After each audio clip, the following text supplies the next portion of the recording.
Here I have HUAWEI Ascend G510, and let me show you how to take screenshots on the following device.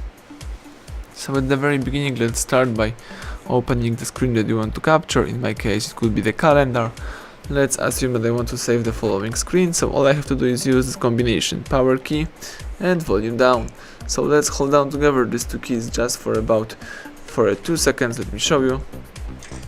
As you can see and hear, the device just took a screenshot, so let me show you again. Let's hold down together power key and volume down simultaneously, so let's do it. And you just capture the following screen. So that's it. Now if you would like to share, edit or delete taken screenshots, you need to find the screenshot folder.